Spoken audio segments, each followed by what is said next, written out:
Olá, queridos, tudo bem? Bem-vindos a mais um momento do nosso estudo da Palavra de Deus, continuando hoje o nosso estudo dos Evangelhos sinóticos. Até aqui nós vimos os primeiros anos de vida de Jesus, até chegar a esse período, dos primeiros anos de vida de Jesus, provavelmente aí 2, 3 anos, que a gente estudou principalmente nos Evangelhos de Mateus e Lucas.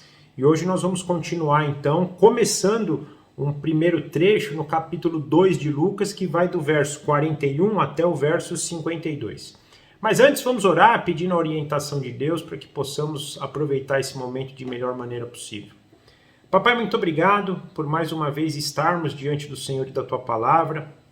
Nós te agradecemos porque sabemos que é o Senhor que nos incentiva a estarmos aqui, o Senhor que nos incentiva a procurar a Sua Palavra, e o Senhor tem nos dado o entendimento e a sabedoria também para trazermos ao nosso coração aquilo que o Senhor nos tem apresentado. Que nós possamos mais uma vez, por meio do Seu Espírito Santo, que é quem nos dirige e guia, trazer isso ao nosso coração, que isso possa transformar a nossa mente, o nosso entendimento, e que nós possamos caminhar, amadurecer, trabalhar o nosso coração no entendimento de como devemos fazer para sermos mais parecidos com o nosso Senhor Jesus Cristo, conhecendo o seu amor e também podendo compartilhar dele com os nossos irmãos e com todos aqueles que a gente convive com o nosso próximo. Então nós entregamos esse momento nas tuas mãos, agradecidos, em nome do nosso Senhor Jesus.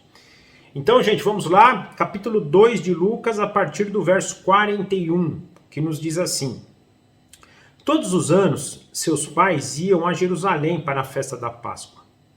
Quando ele completou 12 anos de idade, eles subiram à festa, conforme o costume.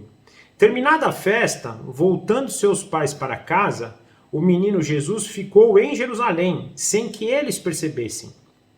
Pensando que ele estava entre os companheiros de viagem, caminharam o dia todo. Então começaram a procurá-lo entre os seus parentes e conhecidos. Não encontrando, voltaram para Jerusalém para procurá-lo. Depois de 3 dias, o encontraram no templo, sentado entre os mestres, ouvindo-os e fazendo-lhes perguntas. Todos os que ouviam ficavam maravilhados com o seu entendimento e com as suas palavras. Quando seus pais ouviram, ficaram perplexos. Sua mãe lhe disse: Filho, por que você fez isto? Seu pai e eu estávamos aflitos à sua procura. Ele perguntou: Por que vocês estavam me procurando? Não sabiam que eu devia estar na casa de meu pai? Mas eles não compreenderam o que lhes dizia. Então foi com eles para Nazaré e era-lhes obediente. Sua mãe, porém, guardava todas essas coisas em seu coração.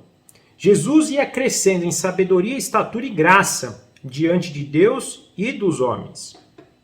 Então, até aqui a palavra de Deus. Só lembrando, no encontro passado, nós terminamos no verso 40, e o verso 40 diz pra gente que o menino crescia e se fortalecia, enchendo de sabedoria, e a graça de Deus estava sobre ele. Isso lá no começo, provavelmente quando Jesus tinha lá seus 3 anos de idade, Então já naquele momento ele crescia. Por que eu chamo a nossa atenção sobre isso, E eu gostaria até usar uma passagem que está no livro de Filipenses, na carta de Paulo aos Filipenses, no capítulo 2, versículos 5 a 7, que diz assim: Seja a atitude de vocês a mesma de Cristo Jesus, que embora sendo Deus, não considerou que ser igual a Deus era algo que deveria se apegar, mas esvaziou-se a si mesmo, vindo a ser servo, tornando-se semelhante aos homens. Essa passagem nos mostra que Jesus, ao encarnar, ele deixou todos os atributos que ele tinha à disposição de Deus Pai. Ele se esvaziou de todos eles para poder encarnar, para poder se tornar um homem e poder passar por todo um processo que nem nós.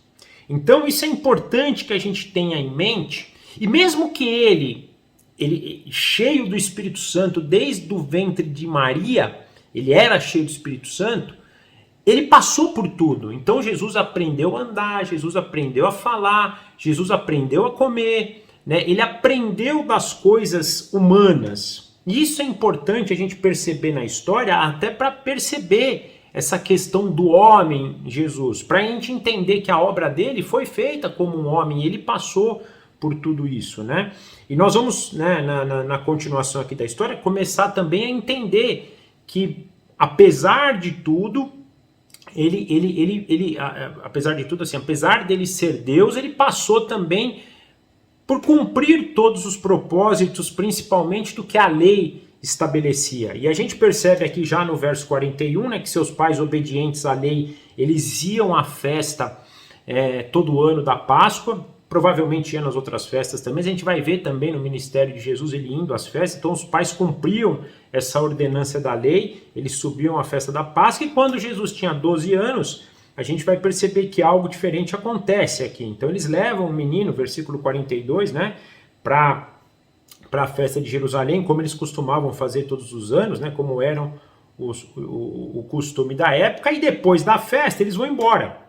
Indo embora, versículo 43, a gente percebe que eles vão sem Jesus. E Jesus permanece em Jerusalém. Só que eles então pensavam que Jesus estava indo com seus amigos, seus companheiros, ou algum familiar, né? Versículo 44. E eles ficam, entre aspas, tranquilos ao ponto de caminhar um dia de viagem sem perceber, sem dar falta de Jesus. Só que depois disso eles então sentem falta, começam a procurar Jesus, vão lá nos companheiros para perguntar se alguém tinha visto ele, né? E não o encontram, e aí voltam para Jerusalém, provavelmente mais um dia de caminhada. Chegando em Jerusalém, não encontram Jesus de cara.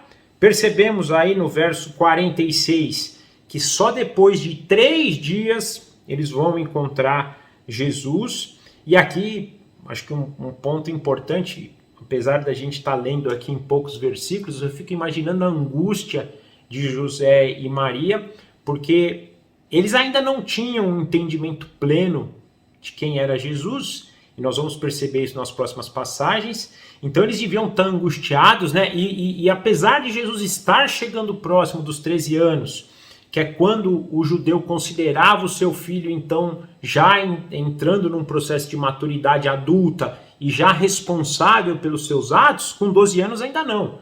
Com 12 anos eles ainda eram responsáveis pelos atos de Jesus, ele ainda não era considerado alguém responsável por aquilo que fazia. Então eu imagino que deve ter sido um momento aí, 2 dias, na verdade 3, né? O dia que eles voltam de caminhada, mais os 2 dias que eles procuram Jesus, aí um tempo de muita angústia.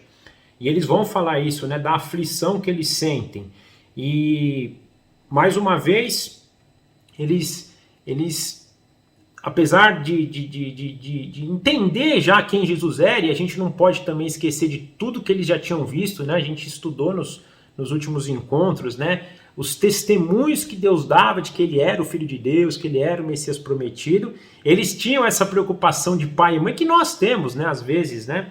Ou, aliás, sempre, né? Quando um filho nosso some, alguma coisa assim. E eles também tinham. E encontram Jesus junto com os mestres da lei, ouvindo, perguntando coisas e também respondendo coisas. A gente vê no verso 46 que ele ouvia e perguntava, e no verso 47 que todos ficavam maravilhados com o seu entendimento e com as suas respostas. Então, Jesus não estava só ali questionando a nível de aprendizado, vou perguntar para o mestre e ouvir dele. Ele também estava interagindo.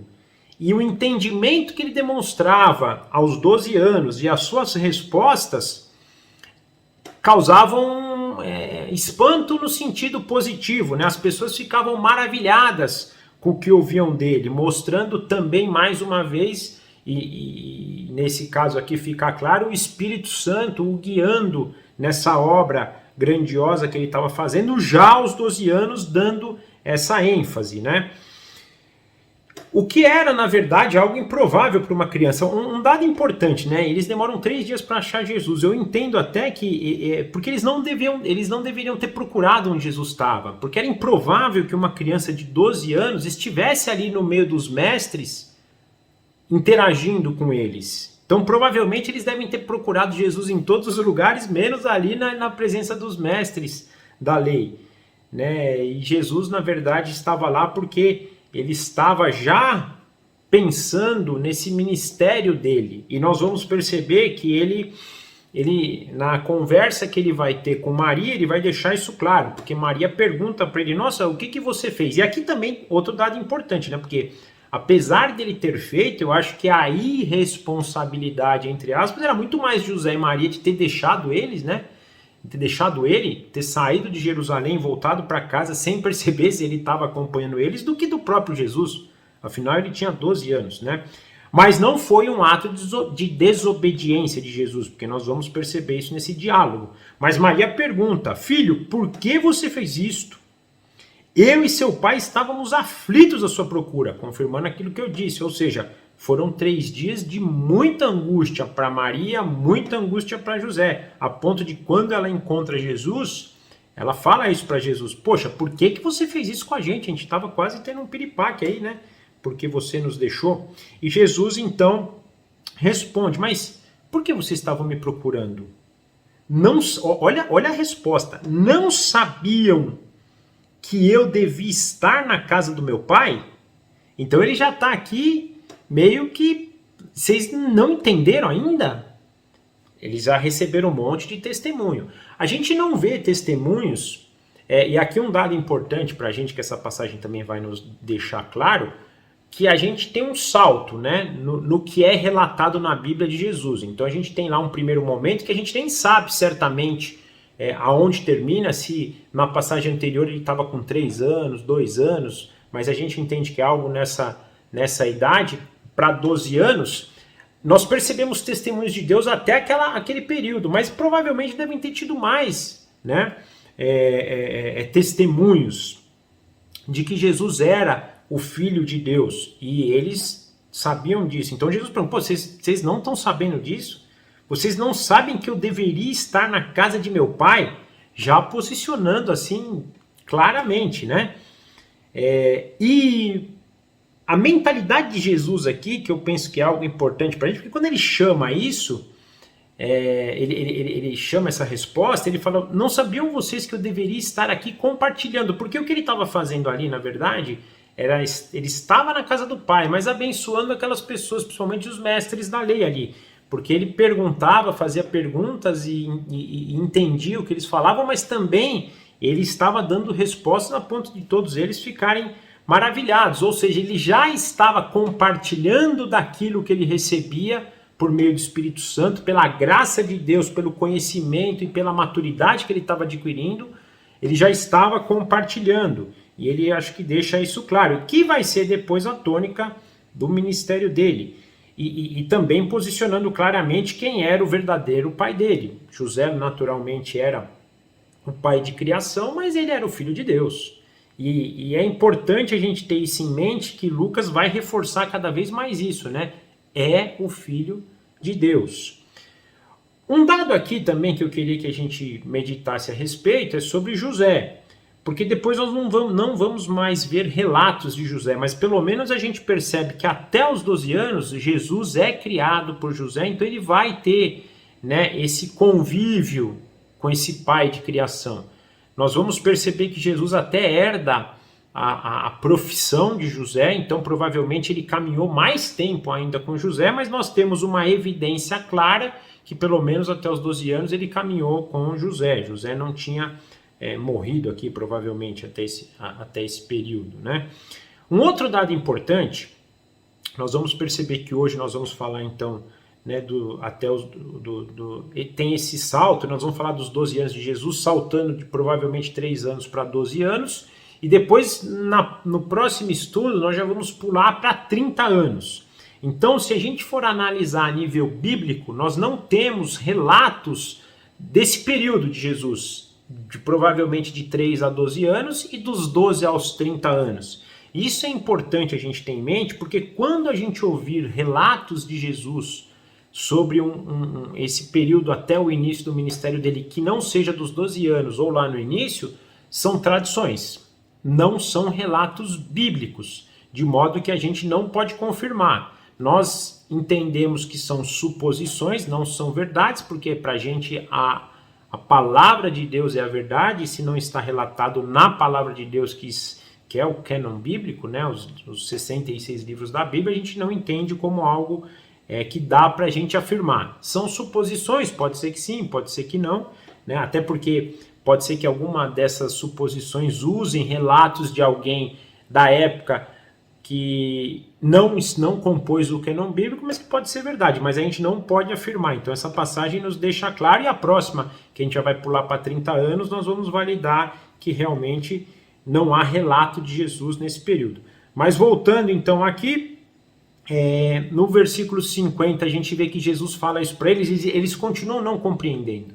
E aqui é algo muito importante que eu queria trazer para a nossa mente, porque a gente vai ouvir muito, a gente vai ver muita coisa. E, de novo, Maria e José já tinham visto muita coisa aqui, já tinham visto muitos testemunhos. Lembra? A gente viu o testemunho que eles receberam dos pastores, viram até um pouco antes.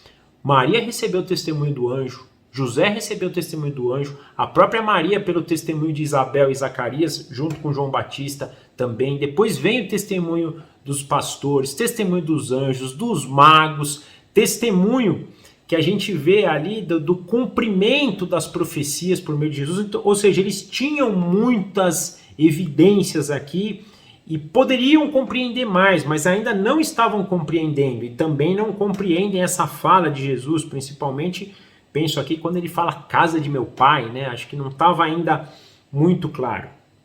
E o que eu penso sobre isso? Eu penso que, na verdade, isso ocorre que para nós também é difícil.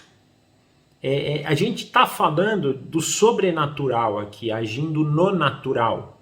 Eu venho batendo muito nessa tecla, né? O que acontece com a encarnação de Jesus é algo natural, mas com uma consequência sobrenatural muito grande. E é difícil, às vezes, para a gente fazer esse link do natural com o sobrenatural. A própria Maria e o próprio José tinham essa dificuldade, até aqui vão ter, e na verdade, até depois, quando Jesus começa a estabelecer seu ministério, lá com 30 anos, na crucificação e daí por diante, ainda é difícil deles entenderem e da gente entender. Então, nós temos que ir construindo esse processo paulatinamente, porque nós vamos perceber aqui, eu vou até pular um pouquinho antes de falar de obediência, porque a gente vê no versículo 51 que Maria guardava essas coisas no seu coração. Então, por mais que ela não entendia, ela ia guardando aquilo, ela ia acumulando aquilo, porque um dia isso ia fazer sentido, um dia ela ia passar a entender mais. E a nossa caminhada com Cristo é muito isso. É a gente ir absorvendo tudo isso. Às vezes a gente não vai entender, porque a nossa cabeça ela é natural. E nós estamos pensando em algo sobrenatural. Então nós precisamos, às vezes, guardar aquilo, porque em dado momento Deus vai abrir os nossos olhos para a verdade. Infelizmente, a gente está contaminado. A gente precisa que o Espírito Santo clareie a nossa visão, abra o nosso coração, quebrante, na verdade, o nosso coração, para que a gente possa entender essa questão sobrenatural. E não foi diferente de Maria, não foi diferente de José. Então, por mais que eles estivessem passando por um monte de coisa sobrenatural, eles ainda não tinham esse entendimento de compreensão. Mas voltando para Jesus, nós percebemos aqui no versículo 50 e 51, na verdade, que ele era obediente. Então ele responde para eles, mas volta com eles para Jerusalém, mesmo sendo para Jerusalém não, para Galiléia, mesmo sendo lá o templo, Jerusalém, o que ele chamava de casa de meu pai, mas ele volta para Nazaré porque ele entende que no propósito dele, na missão que ele tinha, ali ele estava sob a guarda de Maria e José era o seu pai de criação, então ele tinha que voltar e ele obedecia, versículo 51, né? Ele era obediente em todas as coisas. Isso é algo assim interessante também para a gente pensar. Jesus é o nosso Senhor, Jesus nunca deixou de ser nosso Senhor, né? A gente percebe, inclusive, isso no encontro de Maria e Isabel, muito ênfase disso, né? Isabel falando para Maria, a mãe do meu Senhor, vindo aqui me visitar. Então, indiferente deles ainda não terem uma compreensão plena, eles sabiam que Jesus era o Messias prometido, eles sabiam que Jesus era o Senhor. Mas Jesus, na posição de Senhor, ele era obediente. Eu gostaria que a gente pudesse ter isso em mente, porque às vezes a gente acha que o senhorio de alguém tem a ver com o poder que ele tem, mas poder no sentido que eu digo de exercer esse poder em relação a tudo. Então, mandar, exigir que as pessoas sirvam, exigir que as pessoas obedeçam a ele, mas nós vamos perceber durante a vida de Jesus, e aqui nós percebemos por meio da obediência, que Jesus ressignifica. Você, para servir, para você exercer esse poder, a primeira coisa que você precisa fazer é obedecer, e ele obedecia. Tanto é que a sua obra é consumada na sua obediência à lei. Jesus não veio para abolir a lei, ele veio para cumprir a lei integralmente. E ele já cumpre desde aqui, ele era obediente em todas as coisas. E por isso ele crescia na sabedoria, ele crescia na estatura, ele crescia na graça diante de Deus. Versículo 52. Aliás, um versículo muito parecido com o versículo 40 que eu citei no começo. Lucas vai chamando a nossa atenção, do mesmo jeito que Lucas chama a atenção de como Maria guardava as coisas no coração, ele também chama a nossa atenção para essa obediência de Jesus, né? Então, é muito importante isso, a gente tem em mente essa condição de Senhor de Jesus, mas passando pela obediência, como nós vamos perceber também que vai passar pelo serviço, né, durante o seu ministério, ou seja, a gente começar a perceber características do senhorio de Jesus. E uma característica forte para a gente nessa condição aqui, que até fazia com que ele crescesse em sabedoria, estatura e graça, era essa questão da obediência. Então, que a gente possa ter esse entendimento, né, que a gente possa saber ressignificar as coisas no nosso coração, pensando a nível de reino eterno. O reino eterno é o oposto do reino humano. O reino eterno é aquele reino que a gente serve, que a gente obedece e que isso vai transformando o nosso entendimento, vai nos dando sabedoria, vai nos dando graça, vai nos fazendo crescer em estatura a nível de servirmos e de sermos senhores junto com Jesus. Isso é muito importante para a gente.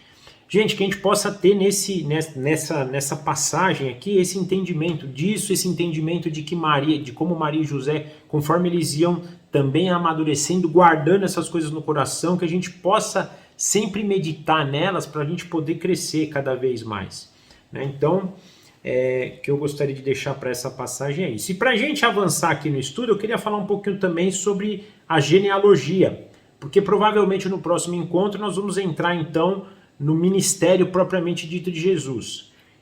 Mas para cumprir esse primeiro período aí, que foi o nascimento, a infância e a adolescência de Jesus, eu gostaria de terminar então com as genealogias.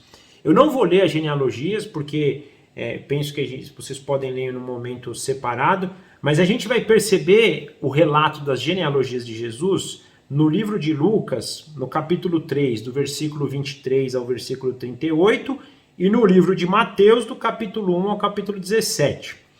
Mas por que eu queria falar sobre as genealogias? Para dar para vocês um pouco de entendimento por que elas estão ali, qual foi o propósito delas, né?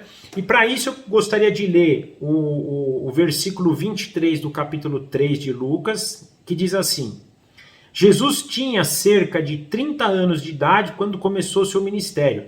Esse aqui eu pus porque ele está no meio da genealogia, e Lucas vai falar da genealogia já nesse período, mas até para a gente mostrar isso que eu falei, né? De 12 anos, pula logo para 30 anos de Jesus. Mateus, no capítulo 1, versículo 1, diz assim: registro da genealogia de Jesus Cristo, filho de Davi, filho de Abraão. Nós vamos entender na explicação por que Mateus relata aqui isso, né? Genealogia de Jesus, filho de Davi, filho de Abraão.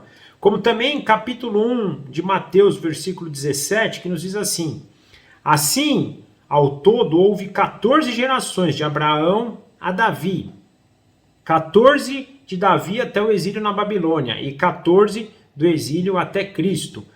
Então, esses três versículos que a gente leu nos introduzem bem a questão de genealogia. E eu gostaria de chamar a atenção, então, de vocês para que a gente pudesse pensar em alguns pontos quando a gente for ler, então, as genealogias que foram escritas nos versículos que eu falei, né, no começo ali. Primeiro, se a gente olhar a genealogia descrita em Lucas, nós vamos perceber que a genealogia de Lucas começa em Jesus e vai até Deus. Então ele começa passando lá por todo o povo de Israel, chega até Abraão e continua de Abraão até chegar a Adão e de Adão até Deus. Essa vai ser a condição de Lucas. E penso que Lucas, quando ele faz a sua genealogia, por que ele faz então indo de Jesus até Deus? Para mostrar a humanidade de Jesus, sendo um descendente de Adão, mas também a divindade de Jesus, sendo Deus, filho de Deus. Então deixando claro isso para a gente. Então por isso que Lucas faz a genealogia de Jesus até Deus. Já Mateus, ele vai de Abraão, ele começa em Abraão, vai passando até chegar a Jesus, passando por Davi, passando pelos reis e chegando até Jesus. Para quê? Para nos mostrar que, na verdade, Jesus, ou para mostrar para o seu público, que Jesus era o rei prometido de Israel, aquele que Deus prometeu, por meio das alianças com Abraão, por meio das alianças com Davi, por meio de todas as alianças que ele fez. Ou seja, Jesus é o cumprimento das promessas feitas para Abraão, para Davi e para Israel, sendo o Messias prometido pelo teu povo. Então, essas duas genealogias de Lucas e Mateus têm essas características, né? Um outro dado legal quando a gente estuda as genealogias. Mateus, então, conforme a gente leu no versículo 17 do capítulo 1, ele divide a genealogia em 14 gerações de Abraão até Davi, de 14 de Davi até o exílio e de 14 gerações do exílio até Cristo. E eu penso que isso tem a ver muito na questão da divisão ali, principalmente a nível de governo. Se a gente pensar mais ou menos de Abraão até Davi, Israel não tinha um rei. Mesmo na época de Saul, a influência de um juiz, que era Samuel, era maior até do que a influência de Saul. Então eu penso que essas 14 gerações de Abraão a Davi nos mostram o quê? Que Deus era o rei de Israel e usava juízes para comandar a nação. De Davi ao exílio, nós percebemos um reino humano. Aí são reis mesmo, tendo uma influência muito forte, começando por Davi, passando por todos os seus descendentes, né? Até chegar ao exílio na Babilônia, né? Exílio esse que então o reinado por meio de descendentes de Davi é extinto no sentido de reino ali em Jerusalém, né? E eles passam do exílio até Jesus ser reinados por inimigos, pela Babilônia, pelo Império Medo-Persa, depois pelo Império Grego, depois pelo Império Romano. Então já não tem um rei em Israel, é um reino que é de um inimigo, né? E por fim, chegando em Cristo, que é o retorno do rei, e aí sim, esse rei eterno, o rei que vai reinar sobre todos nós, que já não é um rei só de Israel, mas também para os gentios, então representando essa divisão de governos. Então, quando eu medito sobre os 14 períodos aqui que ele dá, as 14 gerações entre esses 4 períodos, penso que tem a ver com isso, né? E quando a gente olha isso, a gente vai perceber o seguinte, realmente, de Abraão a Davi, se a gente contar quem Mateus põe lá, a gente conta 14 pessoas, 14 descendências, né? De Davi até o exílio, não. Nós vemos só 11. Só que se a gente olhar o relato de Mateus, a gente vai ver que ele não listou todos os reis. Por exemplo, se a gente pegar lá, quando ele fala Jorão vem Uzias, ele não cita nem Acasias, nem Joás, nem Amazias. Então, provavelmente ali, porque são 14 gerações, mas ele esqueceu de citar, né? Então é importante a gente ter isso em mente, que apesar de ele dar este número, né, nos reis ali de Davi até o exílio, ele só lista 11 reis. Depois do exílio até Jesus tem 14 de novo. Outro dado importante aqui que a gente vai perceber é que de Abraão a Davi, tanto Lucas quanto Mateus são iguais. Exceto Ram e Aram, que na verdade, se a gente ler lá em Lucas, a gente vai ver um tal de Ram, se a gente vê em Mateus um Arão, mas que a gente vai perceber que provavelmente é erro não, é tradução que eles fizeram de forma diferente, porque é muito parecido, né? E por que eu digo isso? Porque depois, então, que a gente vai perceber de Abraão, né? Depois de Davi, a gente vai perceber uma divisão diferente. E aí eu penso que essa divisão é diferente, por quê? Porque, na verdade, Mateus quer mostrar essa questão do rei, que ele é um descendente de rei. Já Lucas não, ele quer mostrar a descendência humana de Jesus. Na verdade, tem pessoas aí que dizem até que pode ser que Mateus seja a descendência por meio de José e Lucas por meio de Maria. É uma possibilidade. Eu prefiro pensar que Mateus reforça essa questão de Jesus como rei, enquanto Lucas reforça a questão da humanidade de Jesus, que são os propósitos desses dois evangelhos, cada um para o povo que está escrevendo ali, né? E por fim aqui, o que a gente pode concluir também é que essas duas genealogias, eles têm um propósito, né? Juntando as duas, que é apresentar Jesus como Deus, Jesus como homem, Jesus como rei eterno e Jesus como cumprimento das promessas. Então penso que quando a gente estuda essas duas genealogias juntos, a gente vai chegar a essa conclusão, que Jesus era Deus perfeito, era homem perfeito, é o rei eterno, é o cumprimento das promessas feitas por Deus. Então nos deixa isso como um incentivo, nos deixa isso como algo para a gente guardar no nosso coração, assim como Maria fazia, para entendermos mais quem é Jesus. Era isso, queridos, por hoje, né? Então o propósito era a gente ver aí esse período dos 12 anos de Jesus e também já as genealogias. E no encontro que vem nós vamos entrar já no ministério de Jesus propriamente dito, depois dos seus 30 anos então. Mas eu penso que a gente tem construído essa ideia, tem conseguido passar essa mensagem de que Jesus é filho de Deus, é o próprio Deus encarnado. Ele é um homem que nasceu, que passou pelos processos humanos como nós, sofreu tudo o que nós sofremos e até mais, nós vamos estudar isso, né, durante o seu ministério, que ele é o rei eterno prometido, o Messias, que desde Gênesis 3 foi prometido, aquele que esmagaria a cabeça de Satanás. Ele é o cumprimento de todas as promessas. Ele é o cumprimento lá de Gênesis 3, como de todas as promessas feitas para Abraão, feitas para Jacó, Israel, feitas para Davi. Então todas as promessas feitas no Antigo Testamento convergem para Cristo. Então a nossa ideia é que a gente comece a formar essa mentalidade, e é o que os evangelhos de Lucas e Mateus têm nos dito até aqui. Amém? Era isso por hoje. Espero que vocês tenham gostado e desejo que nós possamos estar juntos aí mais uma vez a semana que vem para estudarmos a palavra de Deus.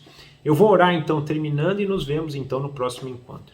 Papai, muito obrigado pelo Senhor nos direcionar neste estudo. Muito obrigado porque o Senhor tem construído na nossa mente quem é Jesus. O Senhor nos mostra e nos mostrou hoje aqui que até Maria, que viu tudo que viu, guardava as coisas no coração, mas tinha dificuldade de compreender, porque é muito grande o teu plano, é um plano infinito, é um plano eterno, e nós temos limitações para entender tudo isso. Então, eu peço humildemente que o Senhor abra os nossos olhos, o nosso entendimento para entender o sobrenatural, para que a gente possa olhar para o natural de Jesus, percebendo o sobrenatural de Jesus. Percebendo quem é Jesus, percebendo, Mestre, quem é o Senhor, percebendo, Pai, qual o seu plano pela vida de Jesus, percebendo quanto o Espírito Santo trabalhou na vida de Jesus, e esse mesmo Espírito que guiou Jesus em todas as coisas, inclusive na própria ressurreição, com o poder do Espírito, Jesus foi ressurreto, que a gente possa entender que esse Espírito hoje está em nós, habita em nós, e o mesmo poder que estava com Jesus está conosco também. Papai, por favor, nos dê esse entendimento, nos dê visão do teu amor para que nós possamos também compartilhar do teu amor com o nosso próximo. Nós agradecemos por tudo isso, nós entregamos a nossa vida nas tuas mãos, consagramos a nossa semana para o Senhor, no nome do nosso Senhor Jesus Cristo. Amém. Tchau, gente. Obrigado, forte abraço. Até semana que vem.